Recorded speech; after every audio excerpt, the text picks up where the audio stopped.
238 defeats, looking for more. Man who lost to Modi, अटल, मनमोहन, राहुल। क्या अर्थ हुआ जी? 238 defeats. Defeat का मतलब होता है हार, विफल होना। तो 238 बार हार मिली। Looking for more, look means होता है देखना या चाहना, फॉर मोर और अधिक के लिए, अर्थात 238 बार हारे और भी हारने को तैयार हैं।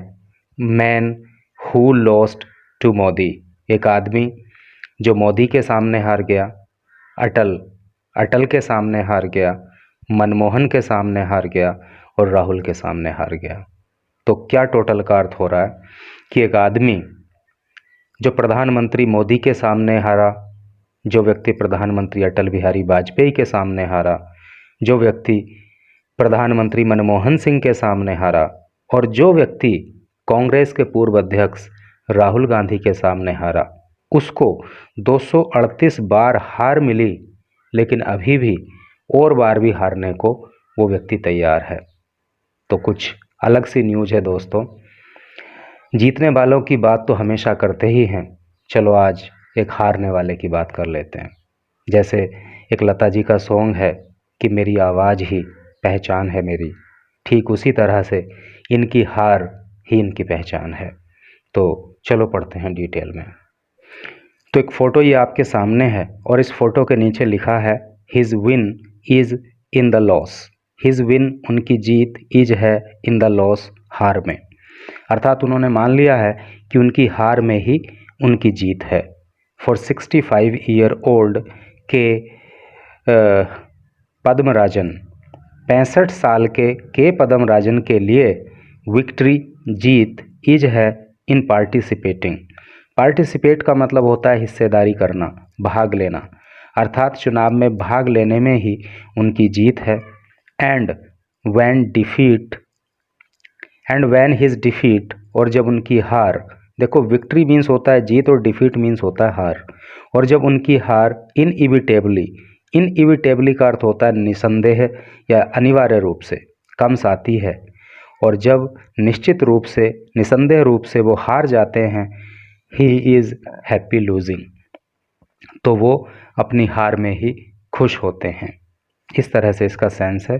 तो चलो पढ़ते हैं आगे, लेकिन उससे पहले ये एक फ़ोटो आप यहाँ देख रहे हो, इन्होंने लिम्का बुक ऑफ रिकॉर्ड्स की एक कॉपी ले रखी है और यहाँ पे लिखा है वर्ल्ड्स बिगेस्ट इलेक्शन लूज़र, दुनिया के सबसे ज़्यादा बार चुनाव हारने वाले व्यक्ति, ये इनका रिकॉर्ड हो गया। तो आइए अब इधर मेन न्यूज पर। 65 year old tyre repair shop owner began fighting elections in 1988। तो 65 साल के टायर रिपेयर शॉप ओनर का मतलब होता है मालिक, और टायर रिपेयर शॉप को आप समझते ही होंगे कि जब हमारी कार में, हमारी बाइक में, हमारी साइकिल में पंचर हो जाता है तो उसको रिपेयर करने के लिए जिस शॉप पे हम जाते हैं तो वो टायर रिपेयर की शॉप होती है। तो 65 year old tyre repair shop owner began fighting, एक वर्ड होता है बिगिन जिसका मतलब होता है शुरू करना, प्रारंभ करना, उसी की सेकंड फॉर्म होती है बिगेन, और बिगन इसकी थर्ड फॉर्म होती है। तो उन्होंने शुरू किया था फाइटिंग इलेक्शंस, चुनाव लड़ना इन 1988 में। तो 65 साल के एक टायर रिपेयर शॉप के मालिक ने चुनाव लड़ने की प्रक्रिया जो है वो 1988 से शुरू की थी, यानी कि चुनाव लड़ते हुए उनको जो है काफ़ी साल हो गए हैं। मेटूर, डिस्पाइट फेलिंग 238 टाइम्स, 238 बार हार जाने के बाद, असफल हो जाने के बाद, डिस्पाइट का मतलब होता है बावजूद, in his bid for public office in India. देखो बिड का मतलब वैसे तो बोली होता है, लेकिन यहाँ से यहाँ तक का अगर सेंस लें तो इसका अर्थ हो रहा है कि एक सार्वजनिक पद प्राप्त करने के लिए भारत के अंदर, यानी कि एक प्रतिनिधि बनने के लिए, तो भारत के अंदर एक सार्वजनिक पद प्राप्त करने के लिए 238 बार फेल हो जाने के बाद भी के पदम राजन इज अनपर्टर्ब्ड। अनपर्टर्ब का मतलब होता है बेफिक्र या शांत या परेशानी रहित। तो के पदम राजन अभी भी शांत हैं, उनको कोई टेंशन नहीं है। एज ही प्रिपेयर्स, क्योंकि वो तैयारी करते हैं। येट अगेन, एक बार फिर से, टू कंटेस्ट इलेक्शंस, चुनाव लड़ने की, in the world's largest democracy, दुनिया के सबसे बड़े लोकतंत्र में। आपको पता होगा कि भारत दुनिया का सबसे बड़ा लोकतंत्र है। तो एक एक वर्ड का मीनिंग पता लग गया। अगर अब पूरे सेंटेंस के अर्थ की बात करें तो अर्थ ये हो रहा है कि एक जनप्रतिनिधि बनने के लिए, एक सार्वजनिक पद प्राप्त करने के लिए 238 बार चुनाव हार जाने के बाद भी जो पदम राजन हैं उनको कोई टेंशन नहीं है, क्योंकि दुनिया की सबसे बड़ी लोकतंत्र में वो एक बार फिर से चुनाव लड़ने की तैयारी कर रहे हैं। The 65-year-old tyre repair shop owner, और 65 साल के जो टायर रिपेयर शॉप के ये मालिक हैं, बिगेन, इन्होंने शुरू किया था फाइटिंग इलेक्शंस, चुनाव लड़ना, इन 1988, 1988 में, फ्रॉम हिज होम टाउन, अपने गृह कस्बे से, ऑफ मेटूर इन तमिलनाडु। तमिलनाडु के अंदर जो मेटूर है, जो इनका गृह कस्बा भी है, यानी कि होम टाउन भी है, तो तब से इन्होंने 1988 में चुनाव लड़ने की शुरुआत की थी। तो इस समय जो है 2024 है, यानी कि इनको आई थिंक कि 36 ईयर्स हो गए हैं चुनाव लड़ते लड़ते। तो मुझे लगता है कि शायद इन्होंने कोई चुनाव छोड़ा नहीं होगा, तभी जो है इतनी बार ये चुनाव लड़ पाए और हार पाए। पीपल लाफ्ड, लोग हंसते थे। वैन, जब, ही थ्रू, उन्होंने फेंका। देखो थ्रो होता है ना, थ्रो मीन्स फेंकना, और उसी की सेकंड फॉर्म थ्रू होती है। जब इन्होंने फेंका, हिज हैट का मतलब होता है टोपी, इन द रिंग के अंदर, यानी घेरे के अंदर। तो घेरे के अंदर टोपी फेंकी, क्या मतलब हुआ कि जब इन्होंने घेरे के अंदर टोपी फेंकी तो लोग हंसे। इसका मतलब ये हुआ कि जब ये चुनावी मैदान में कूदे, जब इन्होंने चुनाव लड़ना शुरू किया तो लोग इन पर हंसे। बट ही सैड, लेकिन उनका कहना था, ही वॉन्टेड, वो चाहते थे, टू प्रूव, ये सिद्ध कर देना, दैट एन ऑर्डिनरी मैन, कि एक साधारण आदमी भी कैन टेक पार्ट, हिस्सा ले सकता है। समझ रहे हो ना? जैसे एक मानसिकता है कि भाई जो बहुत अमीर आदमी है, बड़े लोग हैं, वही चुनाव लड़ सकते हैं। तो ये इन्होंने कहा कि मैं ये सिद्ध कर देना चाहता था कि एक साधारण आदमी भी चुनाव में हिस्सा ले सकता है। ऑल कैंडिडेट्स, सभी के सभी जो प्रत्याशी होते हैं, सीक मीन्स होता है खोजना या मांगना या चाहना, विक्ट्री, जीत, इन इलेक्शंस, चुनाव में। जो भी प्रत्याशी होते हैं वो सभी चुनाव में जीत हासिल करना चाहते हैं। ही सैड, उन्होंने कहा, sporting a bright shawl draped over his shoulder. देखो, ब्राइट शॉल का मतलब होता है चमकदार शॉल, ड्रैप का मतलब होता है ओढ़े हुए होना या लिपटे हुए होना, ओवर हिज शोल्डर, अपने कंधों के ऊपर। तो कंधों के ऊपर एक चमकदार शॉल ओढ़े हुए, and N imposing walrus moustache. देखिए, वॉलरस मस्टैश का मतलब होता है बड़ी बड़ी मूछें। तो बड़ी बड़ी मूछों वाले और अपने कंधों पर एक चमकदार शॉल ओढ़े हुए इस व्यक्ति ने कहा, एक फ़ोटो भी चलो देख ले रहे हैं। देखो, ये जो है ना, आप देख ही रहे हो कि भैया इनकी जो मूछें हैं वो भी ज़बरदस्त हैं, बड़ी बड़ी हैं, और ये इन्होंने ब्राइट शाल यहाँ पे अपने कंधों पे ओढ़ा हुआ है। तो इसी की बात इन्होंने इधर की है कि ब्राइट शाल अपने कंधों पर ओढ़े हुए और बड़ी बड़ी मूछों वाले इस व्यक्ति ने कहा कि चुनाव में लड़ने वाला हर प्रत्याशी जीत चाहता है, नॉट मी, लेकिन मैं नहीं चाहता। ठीक है, सब जीत चाहते हैं लेकिन मैं नहीं चाहता। फॉर हिम, उनके लिए, द विक्ट्री इज़, उनके लिए जीत है, इन पार्टिसिपेटिंग, चुनाव में हिस्सेदारी लेने में ही। अर्थात वो चुनाव में अपनी हिस्सेदारी सुनिश्चित कर देते हैं, यही उनके लिए जीत है। And when his defeat inevitably comes, और जब निश्चित रूप से, अपरिहार्य रूप से उनकी हार होती है, ही इज़ हैप्पी लूजिंग, तो वो अपनी हार में ही खुशी मनाते हैं। ही क्लेम्ड, उन्होंने दावा किया।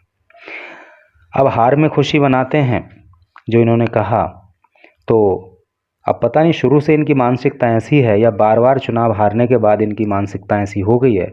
तो चलो जो भी है, खैर बात में दम तो है।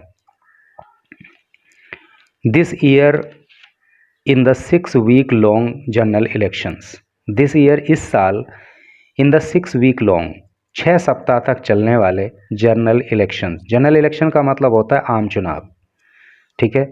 तो आम चुनाव जो कि इस बार 6 सप्ताह तक चलने वाले हैं, दैट बिगेन ऑन अप्रैल 19, जो 19 अप्रैल को शुरू होते हैं।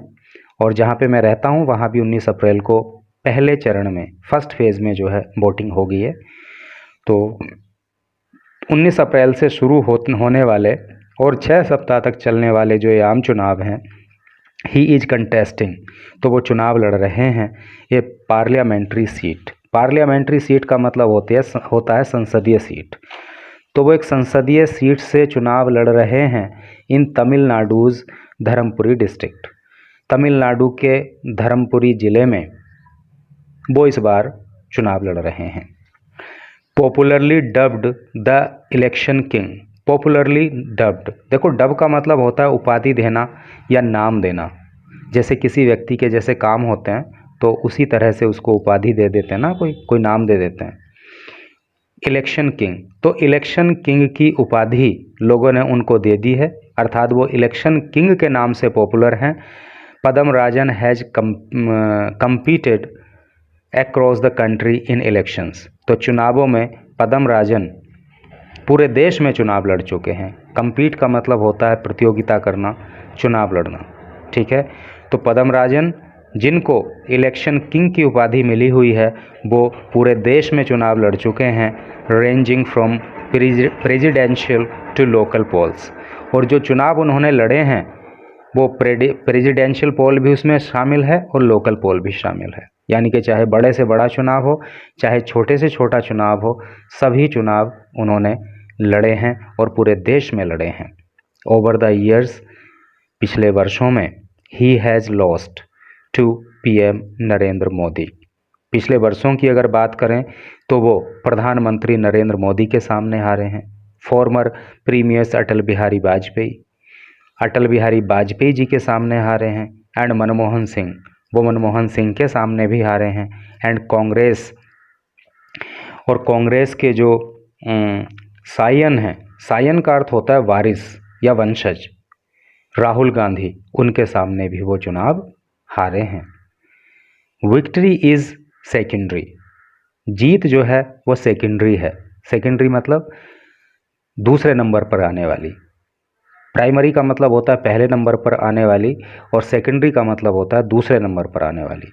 तो जीत जो है वो दूसरे नंबर पर आने वाली है। ही सेड, उन्होंने कहा, who is the opposite candidate, विपक्षी, ओपोजिट का मतलब विपक्ष और कैंडिडेट का मतलब प्रत्याशी।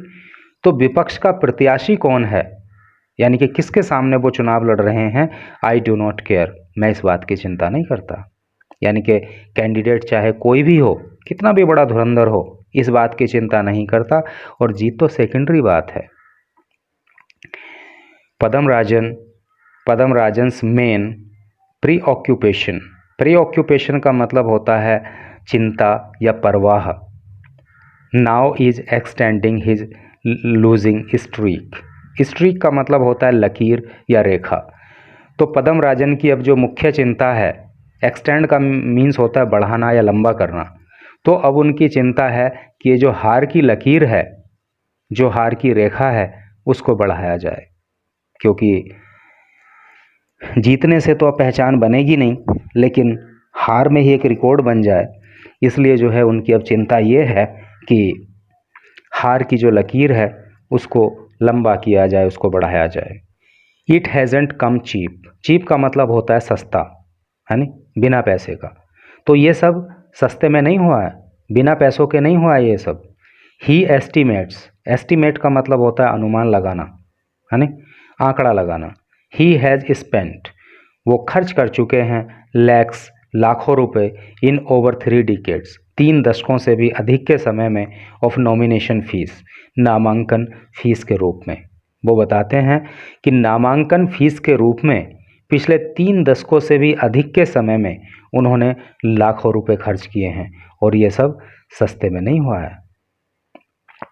दैट इंक्लूड्स, जिसमें शामिल है ए सिक्योरिटी डिपॉजिट, जिसमें एक सिक्योरिटी डिपॉजिट शामिल है ऑफ ₹25,000, 25,000 रुपये का for his latest tilt. Tilt का मतलब होता है झगड़ा, लेकिन वर्तमान की अगर बात करें तो उनका ये झगड़ा है, उनकी ये टेंशन है, which will not be refunded, कि ये जो सिक्योरिटी है ना 25,000 रुपये की, ये वापस नहीं की जाएगी अनलेस, जब तक नहीं, ही विंस, वो जीतते हैं, वो प्राप्त करते हैं more than 16% of the vote. अर्थात जहाँ से वो चुनाव लड़ रहे हैं, जिस सीट से, अगर वो वहाँ पर 16% वोट प्राप्त नहीं करते हैं तो उनकी जो ये सिक्योरिटी की रकम है 25,000 रुपये, ये वापस नहीं की जाएगी और ये उनके लिए एक टेंशन का, एक दिक्कत का विषय है। हिज वन विक्ट्री, उनकी एक जीत, has been to earn a place, एक स्थान कमाना हो गई है, एज इंडियाज़, भारत का, मोस्ट अनसक्सेसफुल, सबसे ज़्यादा असफल कैंडिडेट, प्रत्याशी, in the Limca book of records. क्या मतलब हुआ कि और कहीं तो कोई जीत मिली नहीं, लेकिन लिम्का बुक ऑफ रिकॉर्ड्स में जो उन्हें भारत का सबसे ज़्यादा असफल प्रत्याशी के रूप में स्थान प्राप्त हुआ है, वही उनके लिए उनकी जीत है। The countries type of records held by Indian. देखो, आर्कीव का मतलब होता है संग्रह या लेखागार, ऑफ रिकॉर्ड्स, रिकॉर्ड्स का, हेल्ड बाय इंडियन, जो भारतीयों के द्वारा रखा जाता है। यानी कि लिम्का बुक ऑफ रिकॉर्ड्स जो भारतीयों के द्वारा एक संग्रह के रूप में, एक लेखागार के रूप में रखी जाती है, यहाँ पे जो रिकॉर्ड्स बनते हैं वो उसमें दर्ज होते हैं, तो उसी लिम्का बुक ऑफ रिकॉर्ड्स में उनको भारत का सबसे ज़्यादा असफल प्रत्याशी बताया गया है, तो यही उनके लिए उनकी जीत है।